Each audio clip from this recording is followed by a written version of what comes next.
All right, the vault. The vault right here was a holding vault for people who died in the winter, like I said.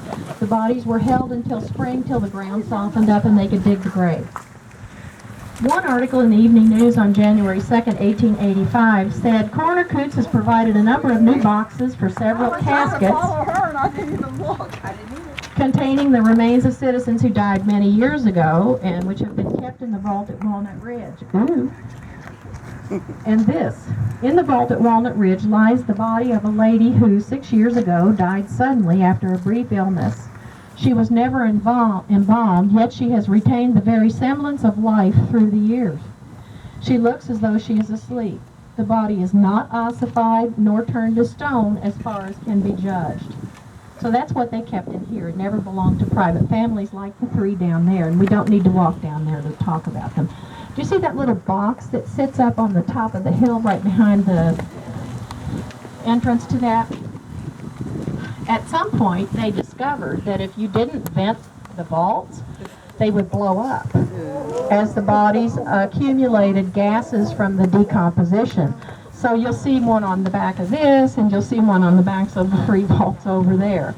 And of course, they're all full. Nobody from those families is around anymore and wants to be buried in them. One of the vaults is for the Spieth family. Adam Spieth came here from Württemberg, Germany. He was born there in 1826. They came to America in 1847. They were grocers, and the son, John Spieth, had been a baker in Jeffersonville since 1865. In 1896, he built a huge three-story building at the corner of Spring and Chestnut Street. That's right across the street from 300 Spring. It's a parking lot now. And there was a butcher shop in it, a confectionery, and an ice cream parlor. He had financial problems and a series of strokes that were very painful to him.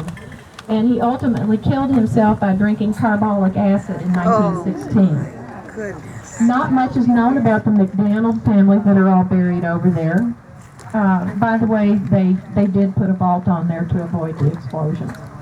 So, now, the Thompson family is also buried over there. Anybody want water? We've got water back here. If you want it, just come and get it. The Thompson family came to Jeffersonville from Blue Lick, and they had a grocery store located on the southwest corner of Spring and 8th Street. And some of you will remember that building. It was a two-story Italianate building, and they tore it down to put a car repair place there. I can't see. Okay, we're going to go up this little road for a bit.